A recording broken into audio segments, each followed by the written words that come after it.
రారండో అమ్మమ్మ ఇంటికి. ఈరోజు అమ్మమ్మ మీకు మామూలు టేస్ట్ కదా, అంత టేస్టీ చేపల కూర మీకు చూపిస్తాను. ఈ చేపల చెరువులో పెంచినవి కాదు, ప్రకృతి సిద్ధంగా మంచినీటి కాలువల్లో పెరిగినవి, స్వేచ్ఛావాయువులు పీల్చుకుంటా పెరిగినవి. ఒకళ్ళు మందులేసి తిండి పెట్టి మేపినవి కాదు, వాటంతటా అవే పెరిగిన చేపలు ఇవి. ఇదేమో మా అమ్మాయి వాళ్ళ దొడ్లు, అమ్మాయి కావాలని ఒక కుండీలో చింత చెట్టు వేసి చింత చిగురు కోసం పెంచుకుంటుంది. ఆ చెట్టు చింత చిగురు. ఈ చింత చిగురు ఈ ప్రకృతి సిద్ధంగా పెరిగిన చేపలు వేసి మీకు నేను కూర చేసి చూపిస్తాను. అద్భుతం అంటే అద్భుతం. మీకు కూడా కనుక దొరికితే తెచ్చుకొని చేసుకోండి. ఎంత సూపర్ అంటే అది నేను ఇప్పట్లాగా కాదు, మా అమ్మోళ్ళు పూర్వకాలంలో ఎట్ట చేసేవాళ్ళు, పాతకాలం పద్ధతిలో ఈ చింత చిగురు చేపల కూర చేసి చూపిస్తాను. ఇప్పుడు ముందు వెళ్ళి ఈ చేపలంతా నీట్గా కడుక్కొని తీసుకొస్తా శుభ్రం. ఇప్పుడు ఈ చేపలు ఎలా చేయాలో మీకు చూపిస్తా చూడండి. ఇవి నీళ్ళు పోసుకుంటే చక్కగా తెల్లగా చేసుకోవచ్చు.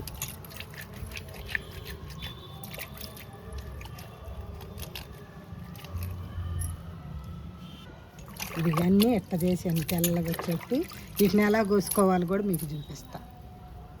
ఇప్పుడు ఈ చేపని ఎలాగా తోకలు, ఈ ఏకలు మొత్తం కట్ చేసుకోవాలి. అంత తీసినాక ఈ తల కూడా ఇలా తీసేయాలి. తీసేసి ఇక్కడ నొక్కితే మొత్తం పొట్టలో పేగులు అన్నీ వస్తాయి. ఈ లోపల కూడా చేయి పెట్టి ఇలా తీసేయాలి. చూడండి ఎంత క్లియర్గా ఎట్ట వచ్చిందో. ఇంకా అన్నీ ఇలానే చేసి ఉప్పేసి రుద్దేసరికి దగదగ మల్లెపూలాగా మెరిసిపోతాయి. ఇప్పుడు ఇవన్నీ ఇట్ట తలలంతా కోసేసి ఏకలు తీసేసాం కదా, ఇప్పుడు దీనిలోకి ఉప్పు వేయాలి. ఉప్పేసి కళ్ళు ఉప్పే వేయాలి.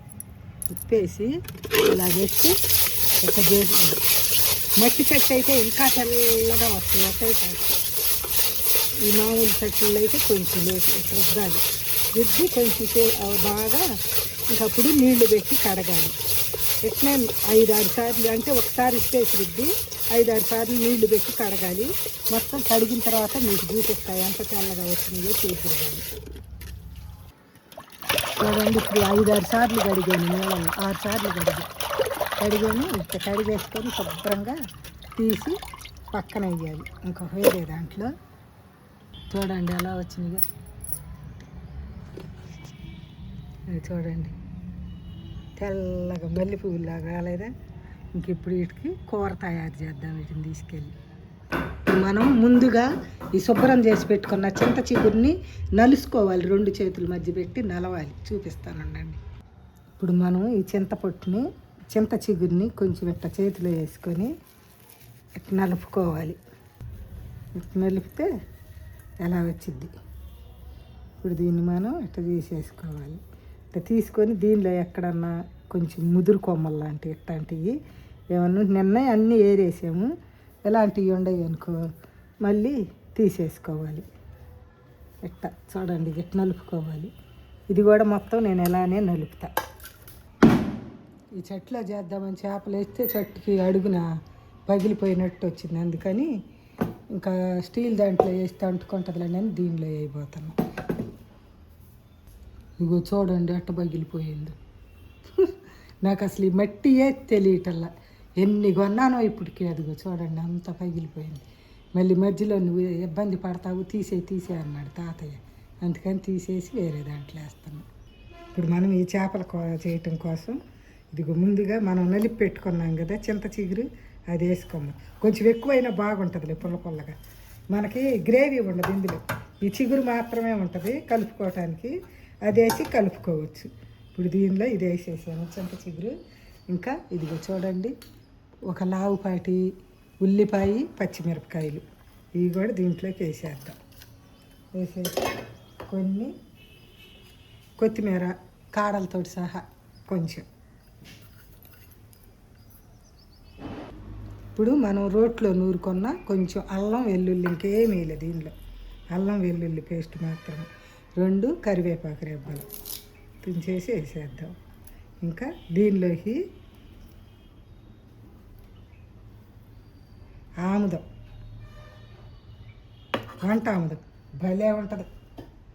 ఇంకా మనం గనక అది వెన్న ఉంటే ఒక్క వెన్న ముద్ద వేస్తే మామూలుగా ఉండదు. రాత్రి నాకు తెలియదుగా ఈరోజు ఈ చేపలు వచ్చే సంగతి. రాత్రి నెయ్యి కాసి పోసాను అన్నమాట. అందుకని ఇది ఒక్క స్పూన్ వేద్దాం, చిన్న స్పూన్లే ఇది వేద్దాం. ఇంకా చాలు. అసలు వెన్న ముద్ద అయితే అద్దరిపోయిద్ది. కొంచెం నూనె వేద్దాం, కొంచెమే. వేసాం కాబట్టి వంట అమదము నెయ్యి వేసాం కాబట్టి కొంచెం ఎత్తే సరిపోయింది. ఈ నెయ్యి మీ ఇష్టం, మీరు ఉంటే వేసుకోండి, లేకపోతే స్కిప్ చేసినా పర్వాలేదు. అసలు వెన్న అయితే దాని టేస్టే వేరు. ఇంకా ఇప్పుడు దీనిలోకి సరిపడా ఉప్పు, ఈ చింత చిగురులోకి కూరలోకి సరిపడా ఉప్పు. మన సాంబార్ కారం గుమ్మగుమ్మలాడిపోతాం, వాడిన వాళ్ళు అంతా అద్భుతం అద్భుతం అంటున్నారు కదా, అది ఆ సాంబార్ కారం. ఈ చింత చిగురు వేసాం కాబట్టి కొంచెం ఎక్కువ వేసుకోవాలి, సరిపోయింది. ఇప్పుడు ఇవన్నీ కలిపి మనము చేతితోటి చక్కగా కలపాలి. మొత్తం చేపలకు పట్టిన దాకా చక్కగా మ్యారినేట్ చేయటం లేదు, అలాగా మ్యారినేట్ చేసేసుకోవాలి. చూడండి, ఇలా చక్కగా బాగా కలిసేటట్టు కలిపేసాను. కలిపేసి ఇప్పుడు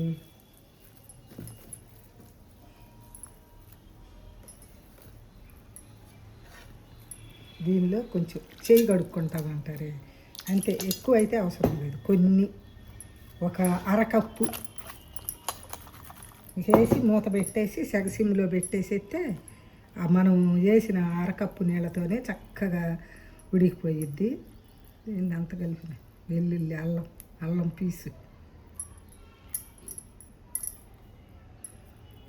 ఇంకా మూత పెట్టి పొయ్యి మీద పెట్టి ఉడికించడం, ఇంకేమి లేదు. మీకు కావాలంటే దింపిన తర్వాత కొంచెం కొత్తిమీర వేసుకోవచ్చు, ఎందుకు ముందే వేసేసాం. కావాలనుకుంటే గార్నిష్ కోసం వేసుకోవచ్చు. ఇంక దీన్ని పొయ్యి మీద పెట్టి ఉడికిస్తా.